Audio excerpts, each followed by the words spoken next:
que fue, ya es, y lo que ha de ser, fue ya, y Dios restaura lo que pasó.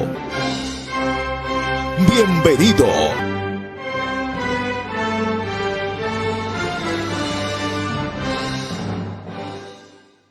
En tu nombre comenzamos esta escuela, oh Señor.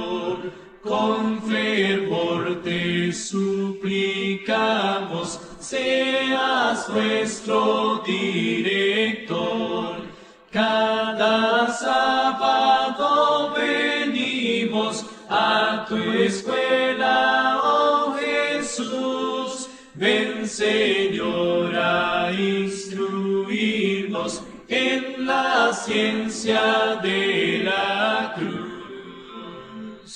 Esta escuela nos enseña tu palabra a obedecer y tu ley en nuestra vida ante el mundo a enaltecer.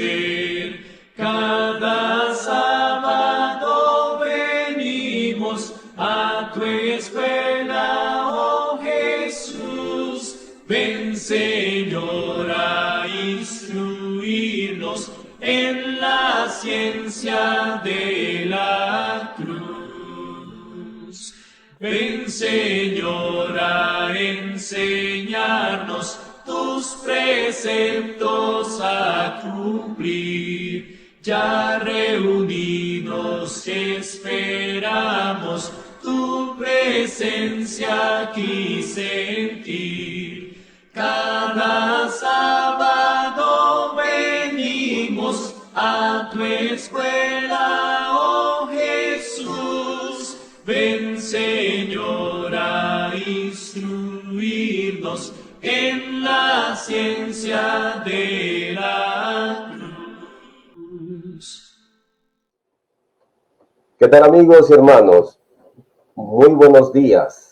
Bienvenidos, feliz sábado para todos. Estamos en una nueva presentación de la lección de Escuela Sabática y hoy con la lección número 7 tenemos la confianza en nuestro Señor, la esperanza de que también sea de bendición para todos los que se unen a nosotros y participen en el repaso de esta lección titulada Una vida sin reservas, lección número 7. De inmediato vamos a invitarle para que tengamos las palabras de oración. ¿Qué le parece, Yoba? Ok, oremos. Padre nuestro que estás en los cielos, santificado sea su sagrado nombre.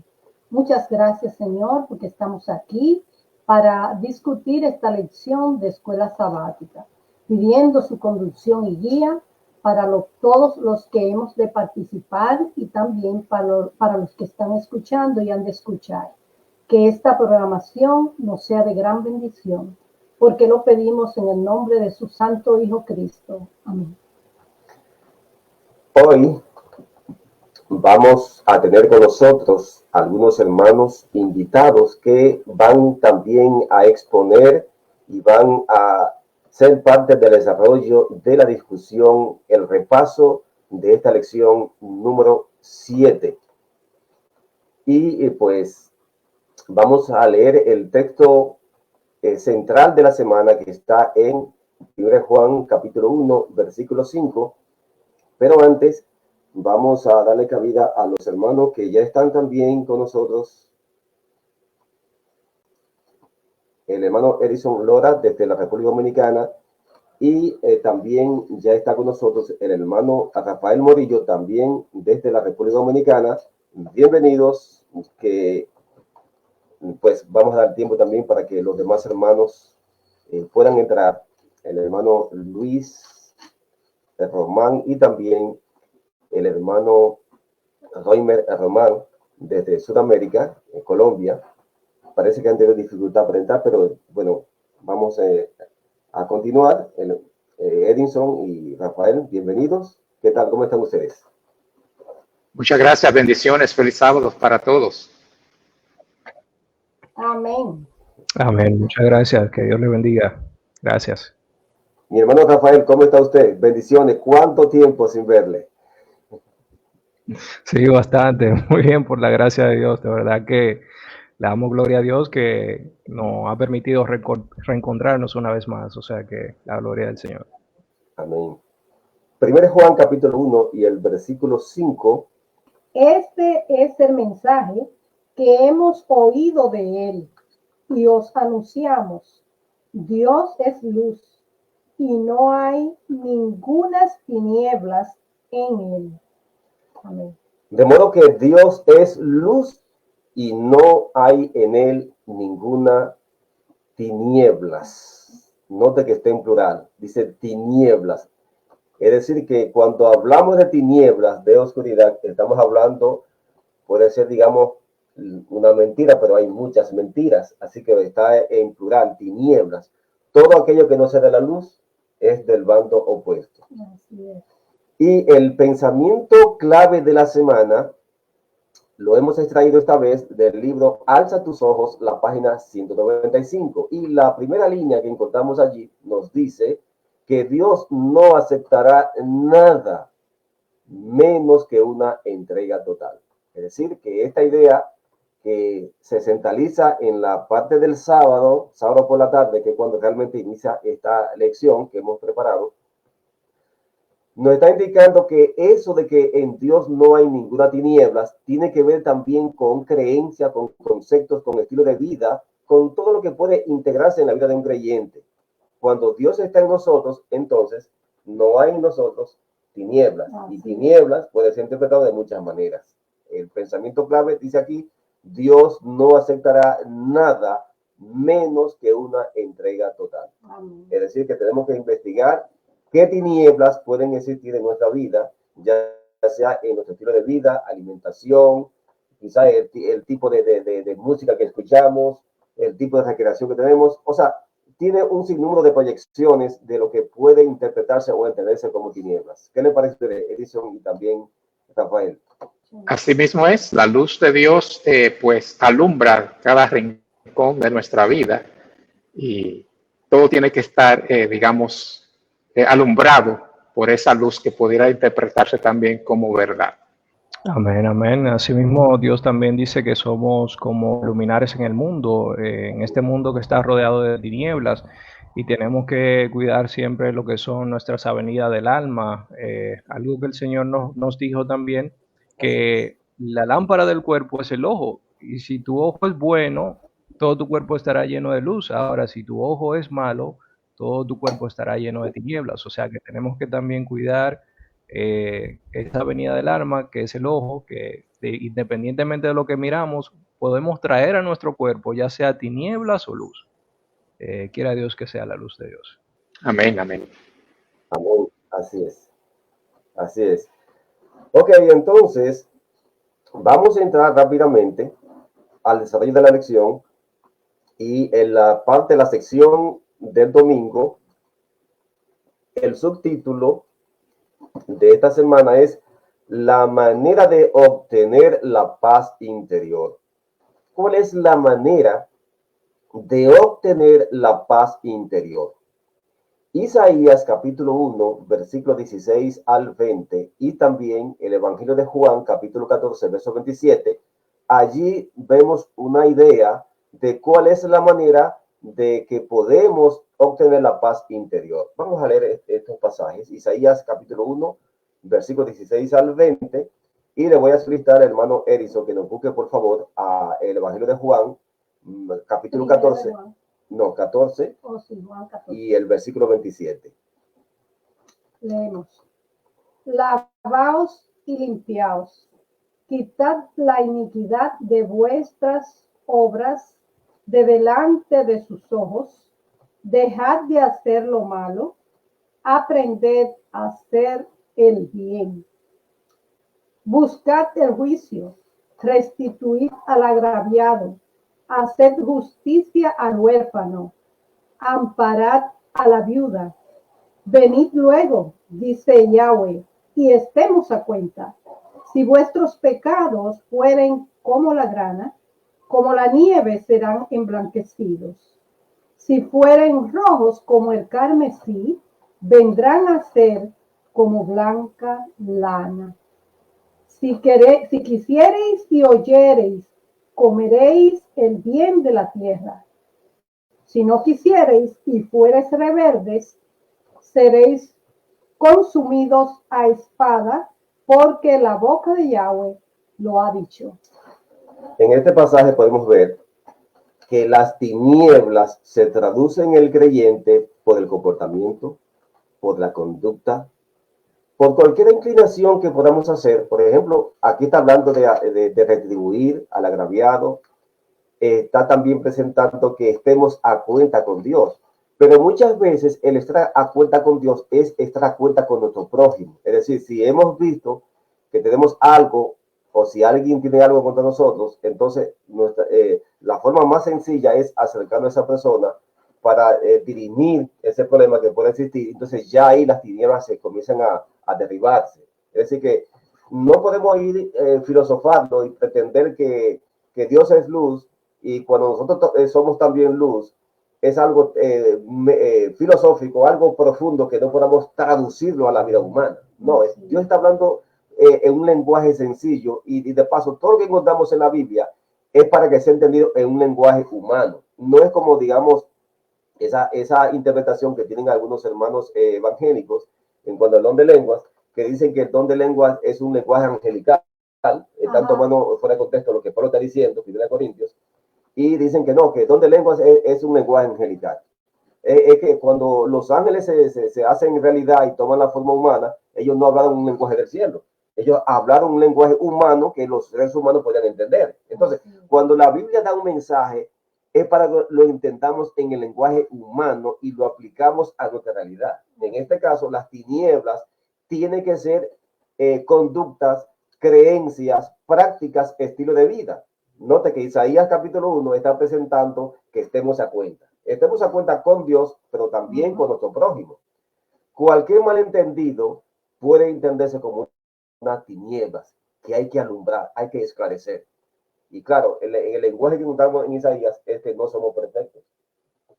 Aún siendo creyentes, siendo cristianos, siempre hay algo que debe arreglarse, porque nuestra meta es hacia la perfección. Amén. Muy bien, vamos entonces a leer el Evangelio de Juan, capítulo 14, verso 27, a ver si nuestro hermano Edison nos puede ayudar con ese pasaje. La paz os dejo, mi paz os doy. Yo no os la doy como el mundo la da. No se turbe vuestro corazón, ni tenga miedo. La paz que Cristo os da es diferente a la paz que podemos entender que el mundo da. En este momento hay varias naciones que están en guerras, que están con alguna diferencia, como es el caso de Ucrania y Rusia. También Israel especialmente con Palestina y las facciones que están por allí. La paz que ellos están buscando es una paz a base de acuerdos, pero esos acuerdos es algo que le convenga. Por eso la paz entre Hamas, Palestina e Israel ha tenido problemas, porque Israel pide ciertas cosas que se cumplan, por ejemplo, que suelten a los rehenes, sean liberados, y Hamas pues quiere quizás otra cosa que no siempre se han dicho, que es lo que ellos proponen.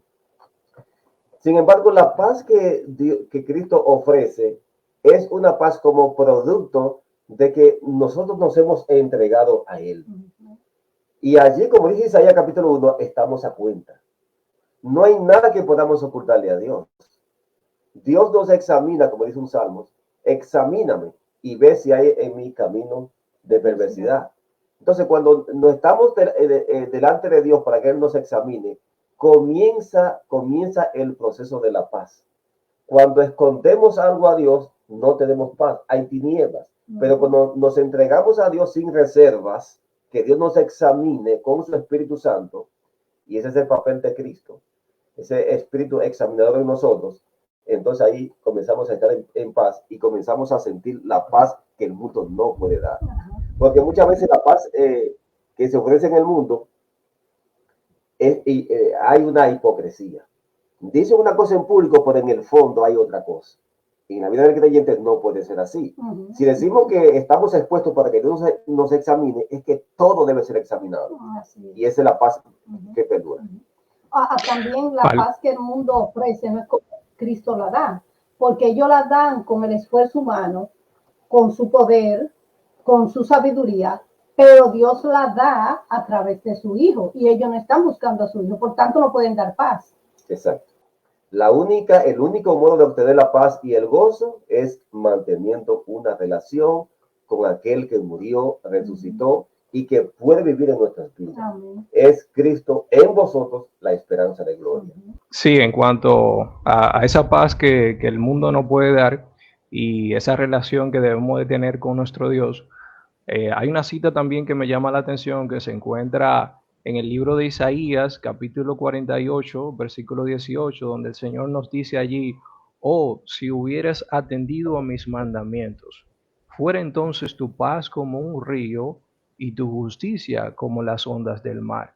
O sea que cuando estamos en obediencia a la palabra de Dios y a sus mandamientos, tenemos paz. Es como también como el Señor nos exhorta en Juan capítulo 14, donde nos dice allí: si el que me ama, mi palabra guardará, y mi Padre le amará, y vendremos a él. O sea, si amamos a Dios, vamos a guardar sus mandamientos y obtendremos paz en nuestro corazón y en nuestro alrededor. Es muy interesante, muy interesante que la Biblia establece contraste, lo que ofrece el mundo y lo que Cristo ofrece. Rápidamente entremos a la sección del martes, la purificación del santuario y la santificación del creyente.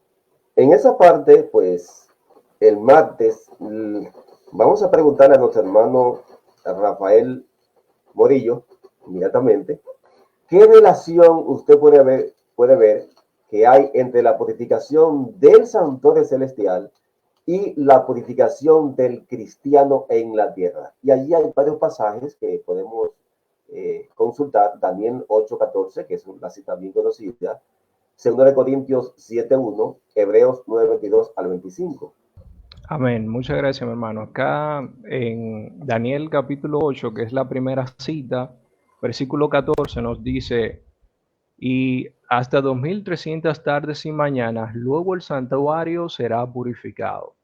Entonces, para poder nosotros entender lo que es la relación que existe entre el santuario, la purificación del santuario y la purificación del cristiano, nosotros primero tenemos que trasladarnos al principio, ¿verdad? Cuando Dios allí le dijo a Moisés en Éxodo 25, versículos 8 al 9, el Señor le dijo: y harán un santuario para mí, y habitaré en medio de ellos, conforme a todo lo que te muestre el diseño del tabernáculo y el diseño de todos sus utensilios, así lo haréis.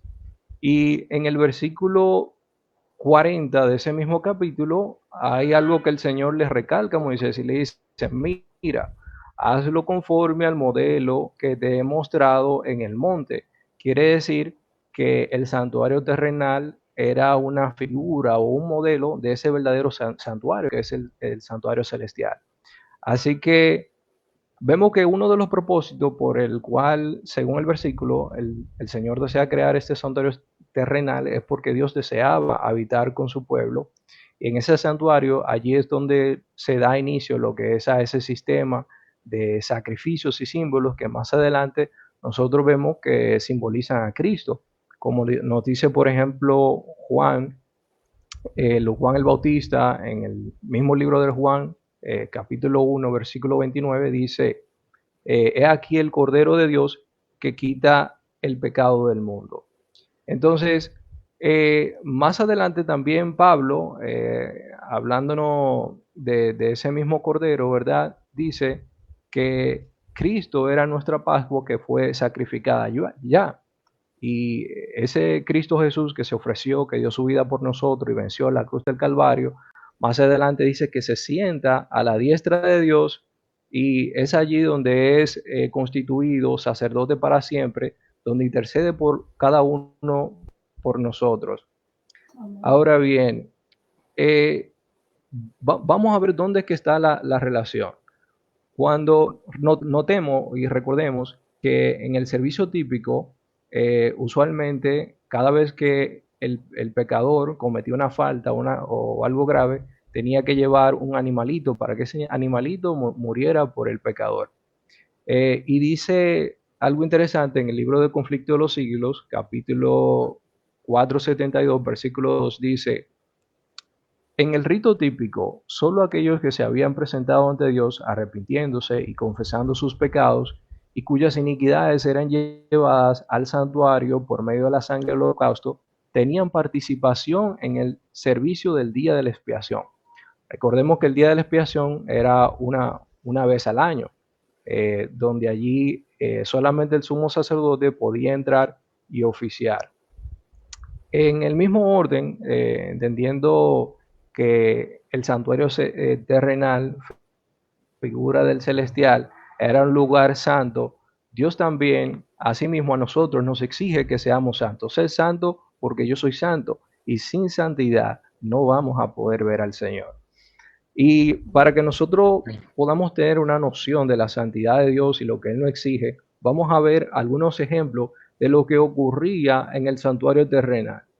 En el libro Obreros Evangélicos, la página 182, también está esta cita en el libro Patriarcas y Profetas, nos dice lo siguiente: no se permitía a los sacerdotes entrar en el santuario con los pies calzados, o sea, no podían entrar con sandalias.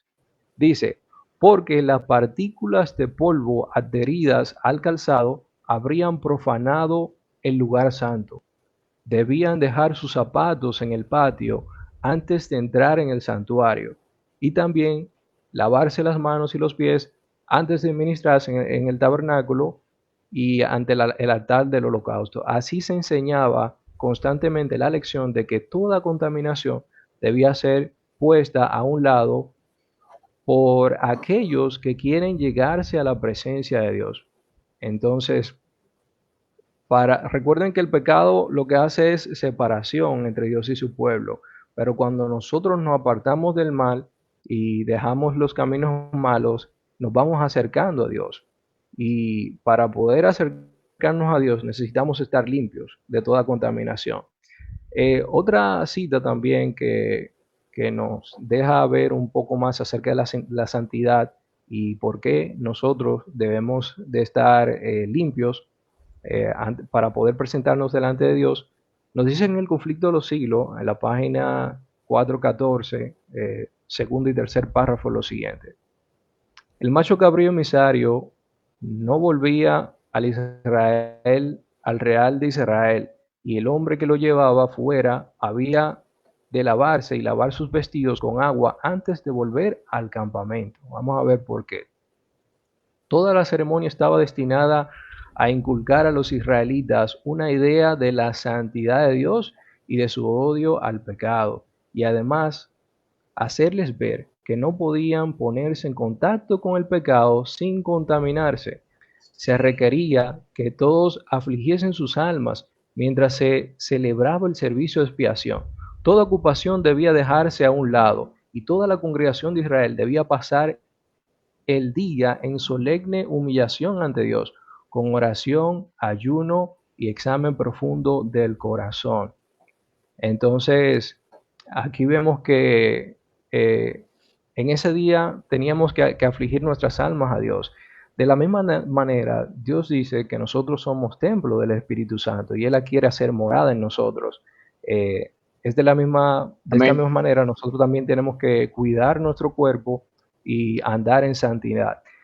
Nos dice también en 1 de Pedro, capítulo 2:9, que mas vosotros sois linaje escogido, real sacerdocio, nación santa, pueblo adquirido por Dios, para que anunciéis las virtudes de aquel que os llamó de las tinieblas a su luz admirable.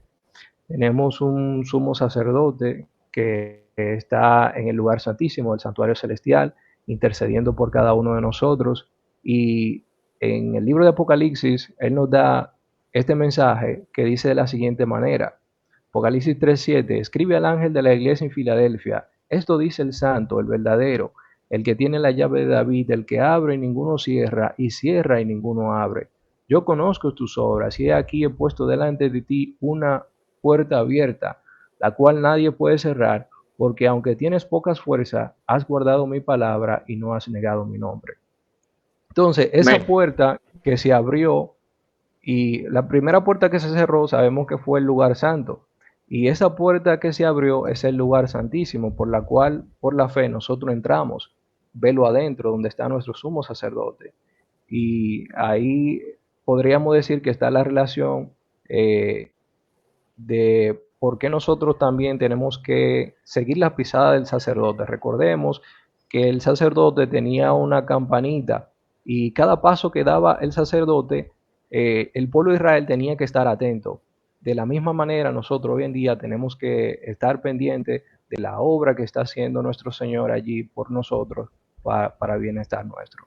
Completemos la idea de la relación que debe existir entre la purificación del santuario en el cielo, que es la parte que hasta aquí se ha explicado, y la purificación del creyente en la tierra. Recuerda que hay un contraste: purificación en el cielo, purificación en la tierra. Leamos 2 Corintios 7:1 y también Hebreos 9:22 al 25. Estos pasajes van a complementar lo que hasta aquí se ha dicho. Leamos estos pasajes. 7:1. Así que, amados, puesto que tenemos tales promesas, limpiémonos de toda contaminación de carne y de espíritu, perfeccionando la santidad en el temor de Dios. Amén. Pueden notarse aquí que este pasaje es directo. Dice, limpiémonos. Es decir, es como decir, purifiquémonos. Hay una purificación en esta expresión del apóstol Pablo. Veamos a continuación Hebreos 9:22 al 25. Según la ley, con sangre, y sin derramamiento de sangre no se hace remisión.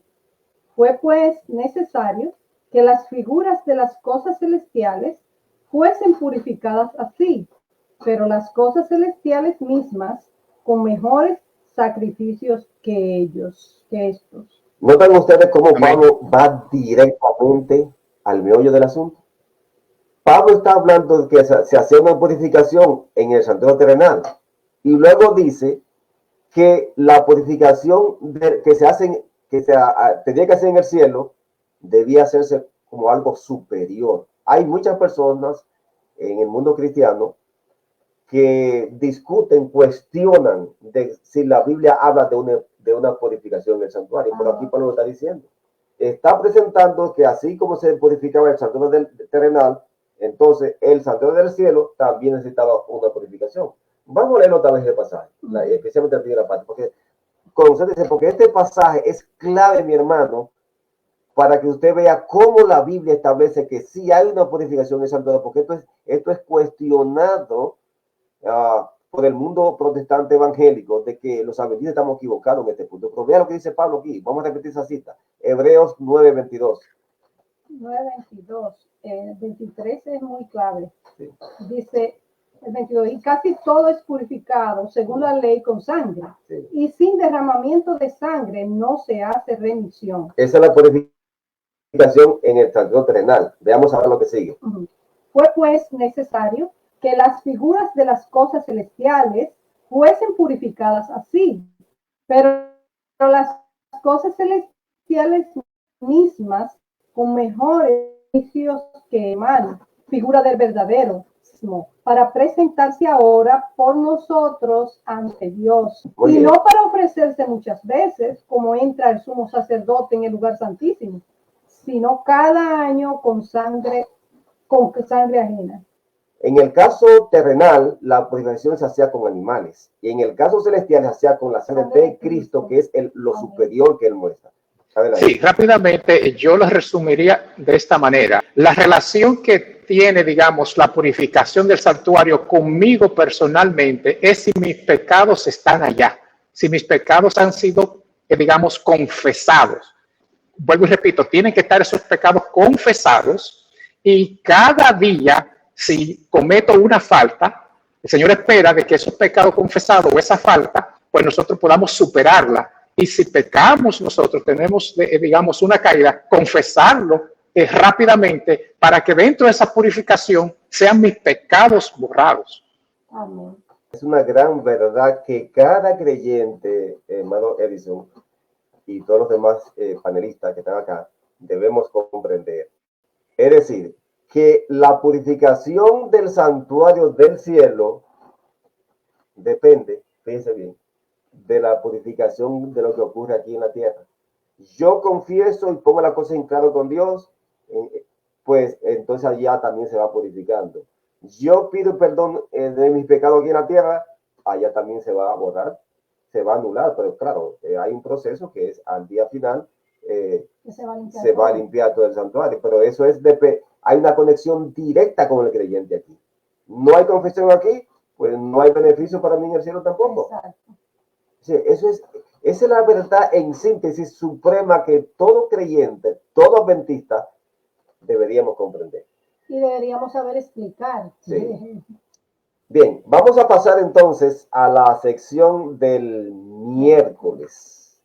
Vamos a preguntarle a nuestro hermano Reimer, en la sección del miércoles, la eterna vigilancia. ¿Qué advertencia se hace al creyente frente a las trampas de Satanás? Primera de Pedro, capítulo 5, verso 8.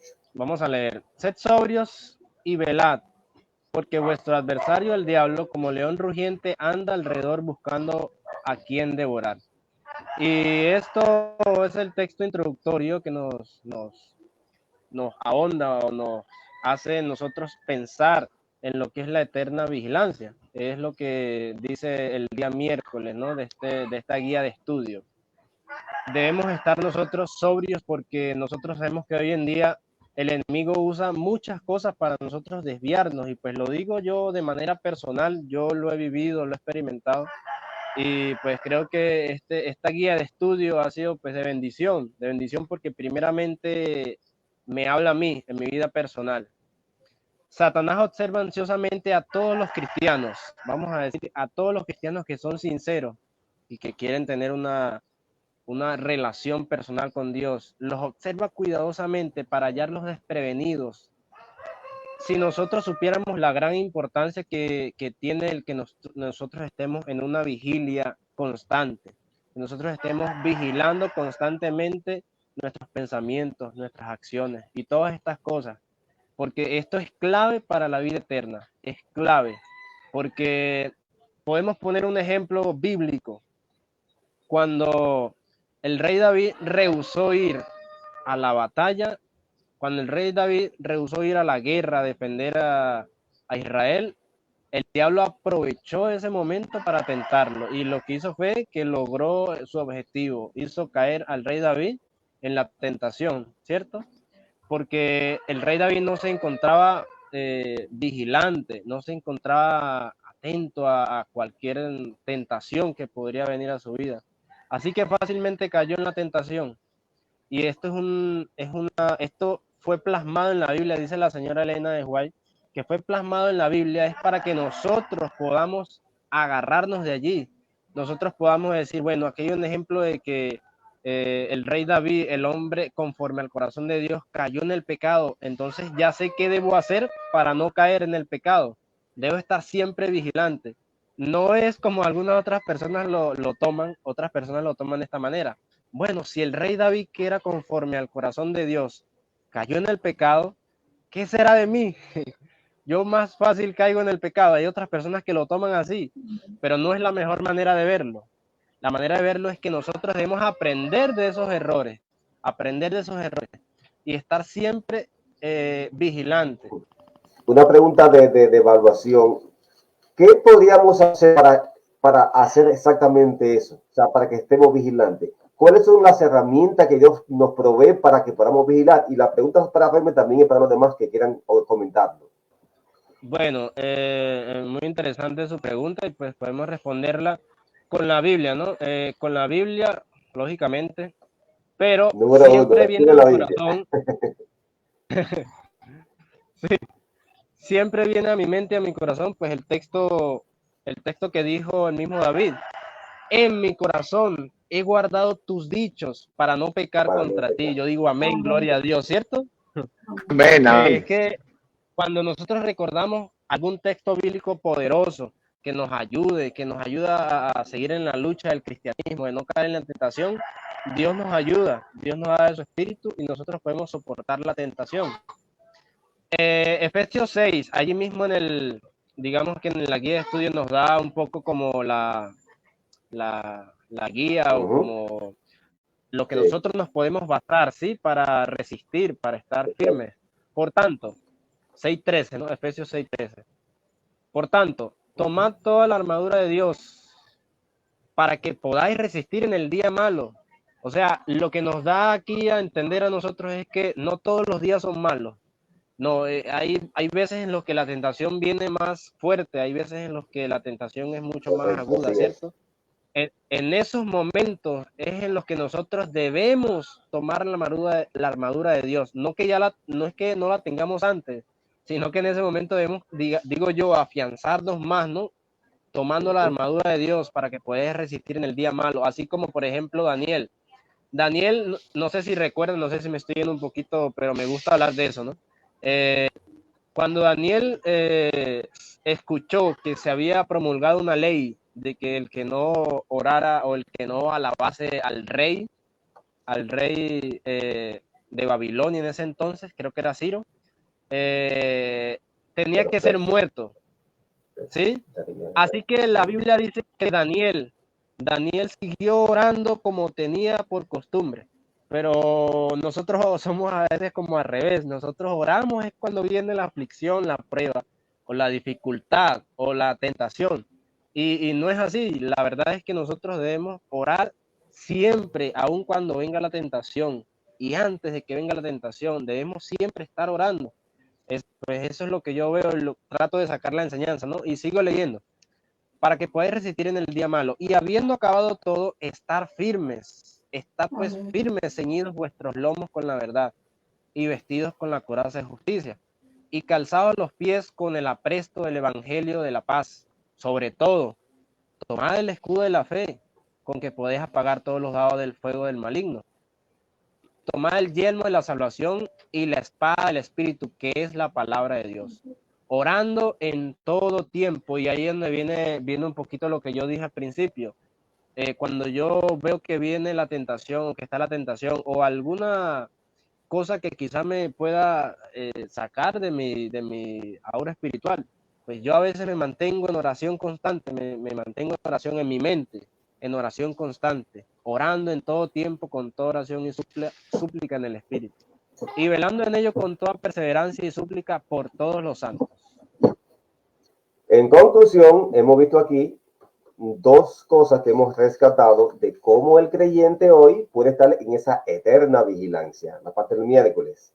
Número uno, el estudio de la Biblia. Número dos, la oración. Y noten que el apóstol Pablo menciona en Efesios 6 que la espada del Espíritu, ¿qué es? La palabra de Dios. Hay mucha gente que dice, ay, yo tuve una revelación, yo tuve un sueño, que el Espíritu le está hablando. Pero muchas veces vemos que ese espíritu que le está revelando a esa persona está contradiciendo la palabra. Y no puede haber una contradicción entre lo que Dios le está revelando, lo que usted vio en un sueño o la impresión que usted tenga, no puede chocar con lo que dice la Biblia. Porque la espada del espíritu es la Biblia. Hay una armonía entre el espíritu y la palabra. Entonces, el estudio constante de la Biblia, diario, su lectura y meditación y la oración es la combinación perfecta para esos momentos. Y como decíamos en una lección pasada, cuando menos deseo tenemos de orar, es cuando más lo necesitamos. Cuando usted lo siente emocionalmente, quizás porque cayó en la tentación, entonces en ese momento, aún habiendo caído, ¿qué es lo que debemos hacer? Orar.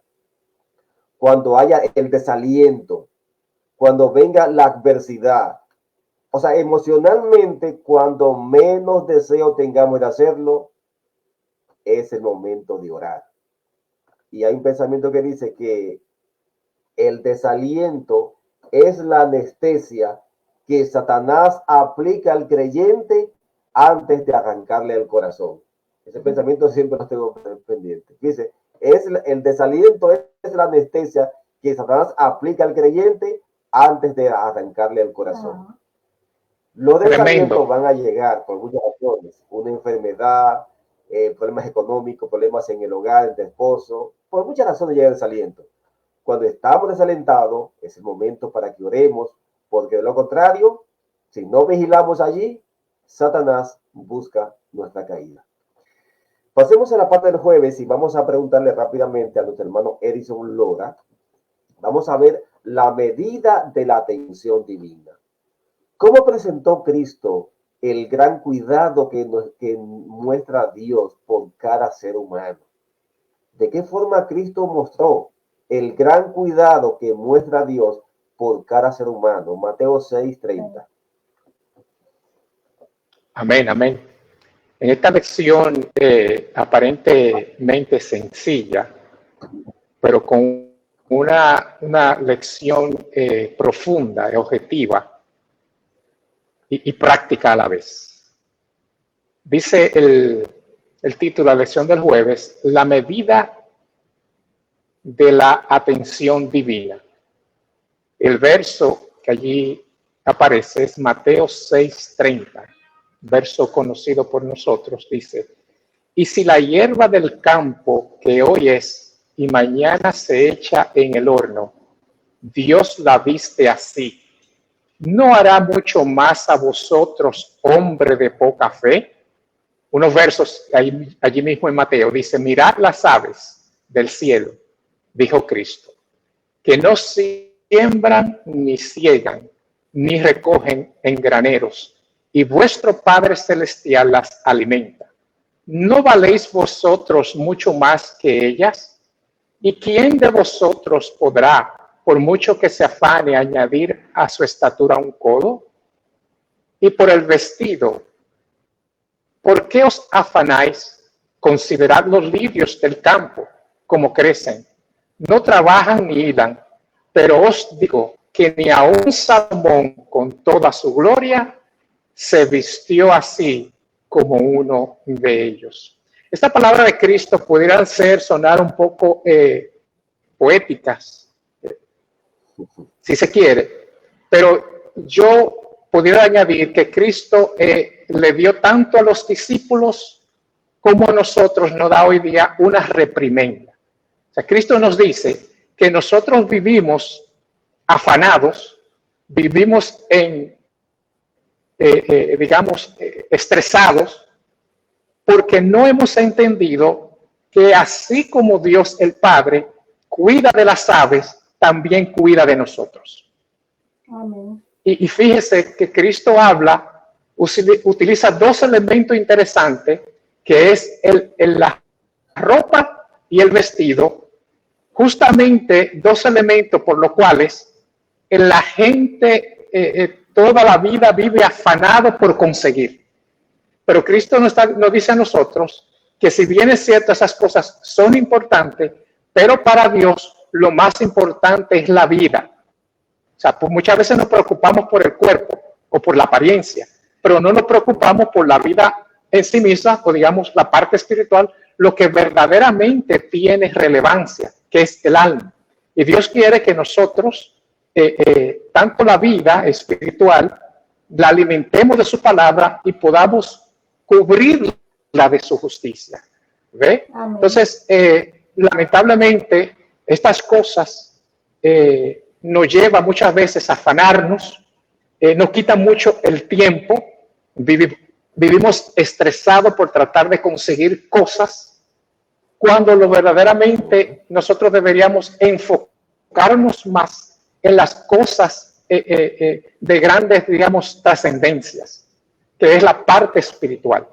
Y lamentablemente, muchas veces, no sé si le ha pasado, que usted busca, digamos, hace una compra en el supermercado, cuando llega a la casa ya está preocupado, pensando en cómo va entonces a conseguir para hacer la próxima compra. O sea, vivimos en un afán diario por conseguir cosas. ¿Cómo es? Exacto. Entonces, en estas cosas pasamos tanto tiempo y afanándonos, pero como decíamos antes, vivimos estresados y Cristo nos invita. Y mire de qué manera Cristo usaba su mensaje con el campo, con las ilustraciones. Le dice, mirar los campos, mirar los lirios, mirar las aves. Entonces, hoy en día, ha llegado el momento que nosotros debemos aprender a vivir, depender de Dios de una manera sobrenatural, que es la única manera donde podremos sobrevivir en los tiempos que se avecinan. Nosotros los adventistas, quizás por lo que hemos leído del Espíritu de Profecía, decimos que el hombre, o sea, la raza humana fue la corona de la creación, o sea, lo máximo. Y sin embargo, Amén. aún siendo lo máximo la creación, notemos cómo Cristo coge lo más inferior para mostrar que aún a eso inferior, los lirios, que son una creación pequeña en comparación a la creación humana, que es la corona de la creación, lo máximo, Cristo escoge algo insignificante, los lirios, esos pajaritos, esas aves, para mostrar que aún siendo pequeñitos, Dios los cuida. Y con estos pequeños que Cristo está usando es para resaltar que si Dios cuida, protege aún a una creación inferior, ¿cómo no va a dedicar tiempo para proteger a lo máximo de la creación, que es la raza humana? Amén. Es decir, con esto Cristo estaba diciendo que no se le escapa nada. Cuando nos llega el problema, pensamos que mira que es lo máximo. Quizás lo que es máximo para mí, quizás para otra persona sea algo sencillo. Lo que sea sencillo para otra persona, para mí puede abrumarme. Por eso, cada tentación y cada, realidad que atraviesa el creyente es distinto entre persona y persona. Lo que es pequeño para mí, para usted puede ser grande. Y lo que es grande para usted, para mí puede ser pequeño. Es decir, cada persona es un estilo único para Dios. Dios no hizo copia. De hecho, aún el ADN es individual para cada persona. Entonces, en cada circunstancia de la vida, Dios permite que nos lleguen esas circunstancias, pero en esa circunstancia, Dios quiere que veamos que Él nos está cuidando. Amén. Que ese problema que nos está agobiando, nos está preocupando, Dios también da la solución y lo muestra presentando que si cuida a las aves, a los lirios que son más pequeñitos, también nos va a cuidar a nosotros. Amén. Amén. Finalmente llegamos Amén. al viernes. Vamos entonces a buscarlo desde aquí. Vamos a buscar 1 Juan 2:15 y veamos cómo la Biblia nos aconseja a que evitemos el mundo y sus engaños. 1 Juan 2:15, allí está la orientación bíblica. No améis al mundo ni las cosas que están en el mundo. Si alguno ama al mundo, el amor del Padre no está en él. ¿Ok? No amemos al mundo y las cosas que están en él, en el mundo. ¿Y que eso lo hacemos? Si amamos al mundo, entonces, ¿qué ocurre? El amor del Padre no está en nosotros. La conformidad con el mundo, dice la cita para ese día, alza tus ojos, página 200, y cada día ponemos una cita que ayuda al comentario de esa pregunta. Esa cita no está de más allí. Esa cita es para que nos orientemos la explicación que está conectada con esa pregunta. Dice allí la sierva de Dios: la conformidad con el mundo está causando desorientación a muchos de entre nuestro pueblo. Entonces, en la medida en que nos conformamos a las costumbres de las naciones, de los pueblos, en la vida real, no podemos esperar que haya una entrega hacia Dios. Recuerden que el título general de esta semana es una entrega sin reservas. Cada cosa que encontramos en la cultura de cada pueblo afecta el estilo y el tipo de cristianismo que podamos, llevar. Y hay muchos que tienen la idea de que en cada país, al tener una cultura diferente, la adoración es diferente. Y eso lo tocamos ya en una lección anterior. Recuerdo que el hermano Roy lo enfatizó. Y aparecen pues entonces estilos de vida diferentes. Claro, sabemos que cada país tiene su cultura, están los hábitos, las costumbres, el día a día, lo que se hace en cada país. Sin embargo, Dios no está directamente en contra de la cultura por estar por encima de la cultura. Amén. Y en cada cultura hay cosas buenas y malas. Por ejemplo, nosotros usamos este atuendo, la corbata. Hay muchos que hablan de cómo se inventó la corbata y nos hablan de un origen pagano de la corbata, pero lo usamos. Dicen que esta partecita tiene un símbolo de por qué la parte de abajo de la corbata es así. Y la comparan con el obelisco también, porque la parte del obelisco arriba es así, triangular.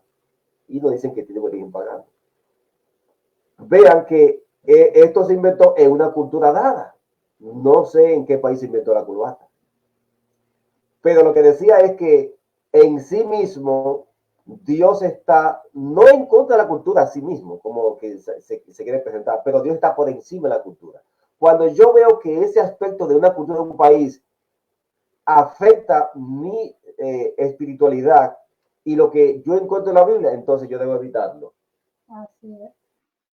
Pero cuando yo tomo una posición radical, y no, si usted usa la corbata está en pecado, entonces hay que tener mucho cuidado, porque es que la cultura, cuando nos vamos al principio, cuando se originó la Torre de Babel, desde allí se expandió un mensaje para cada nación.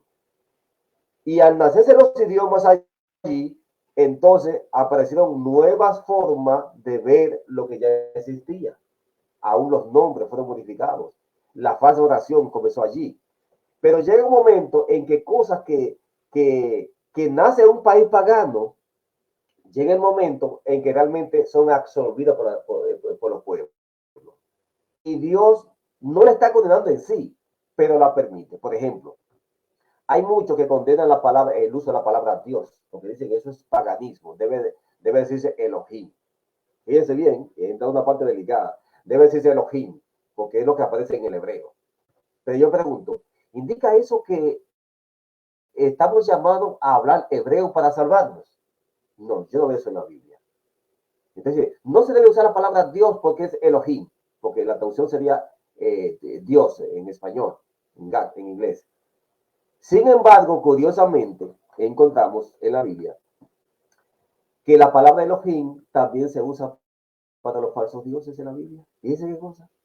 La palabra Elohim se usa para los ídolos también en la Biblia. Cuando decía, digamos, el ídolo Dagón o cualquier otro dios, ¿no crean ustedes que hay otra palabra se usaba también Elohim? Debería ser entonces que para referirse a Dios, Elohim sea una palabra exclusiva para el Supremo, pero no, esa misma palabra se usa también para Dios. Y curiosamente, el término El, que en hebreo también significa Dios, por ejemplo, el Shaddai, el que todo lo puede, ese término que está casi digamos, integrado en muchas palabras hebreas, por ejemplo, Rafael, viene del hebreo, Rafa, sanidad, y el Dios sana, Daniel, Micael, y toda la terminación con él vienen del hebreo. Pero resulta que esa palabra él no es original del hebreo, viene de los cananitas. Los hebreos la tomaron prestada de ese idioma, dicen los investigadores. Ven ustedes que en este caso Dios permitió que una palabra que no es original del hebreo fuera integrada en el hebreo.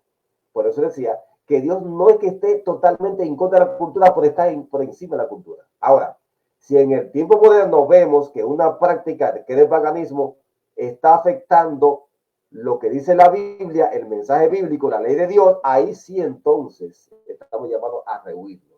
Pero yo pregunto, el que usa corbata hoy día, ¿ya por eso no es santo? ¿O ya por eso no sigue a Dios? No, ya hoy día se convirtió en algo normal. Ya yo no puedo dar un mensaje, no, el que usa corbata se va a perder. No. Por eso veamos que la cultura en sí puede que sea mala en un contexto dado, pero Dios permite muchas cosas. Porque Dios no es radical como lo vemos nosotros. Me llega a mí una palabra que Cristo dijo. Él dijo, aunque hay muchos señores en el mundo, hay un solo Señor. Y aunque hay muchos más rabí, muchos maestros en el mundo, pero uno solo es vuestro maestro. O sea que hay muchos maestros, pero para nosotros hay un solo maestro, que es Cristo. Entonces yo le puedo llamar maestro a mi profesor, maestro, pero ese no es mi maestro. Exacto, espiritual. Correcto. Ese es el maestro de clase. Sí. Es el maestro para los budistas, es el maestro para esto. Pero mi maestro espiritual es Cristo. Exacto. O sea que no importa que yo le llame maestro. Igualmente padre. La Biblia prohíbe a nadie llamar padre en la tierra. Ay, ¿por qué le decimos padre a nuestro padre biológico? O sea, si tomamos la Biblia de forma radical, podemos caer en graves errores.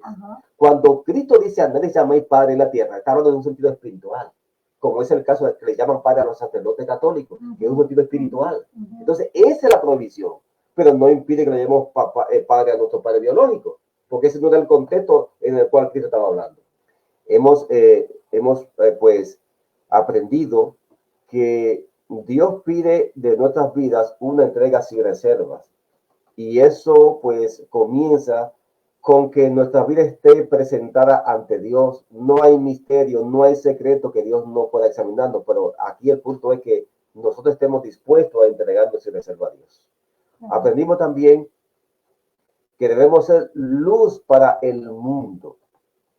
Igualmente, la purificación del santuario celestial está conectado con la purificación de mis pecados, que son el templo viviente, el santuario de Dios aquí en la tierra. Ahora está relacionado con la entrega, la confesión de los pecados que yo hago aquí en la tierra. Vimos también que hay una eterna vigilancia que debemos hacer, el estudio de la Biblia y usar también la oración en esos momentos cuando llega el desaliento y cuando estamos casi a punto de sucumbir ante ella.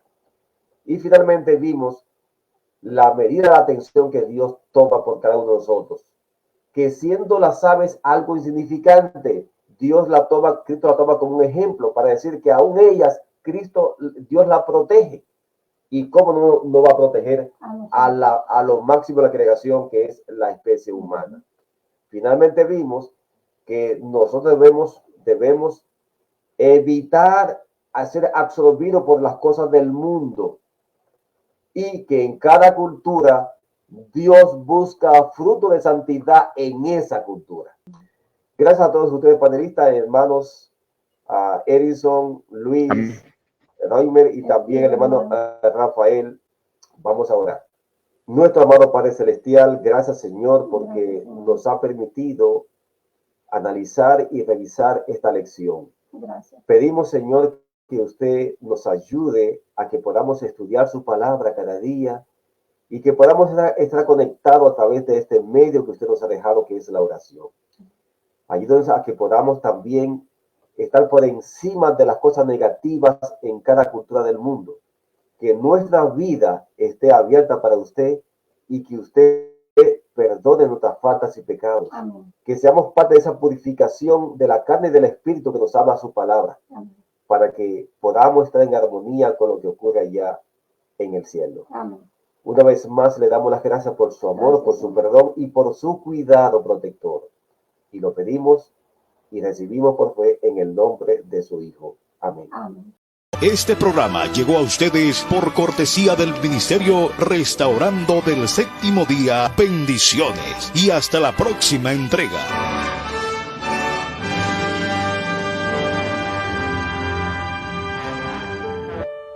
Pregón Radio.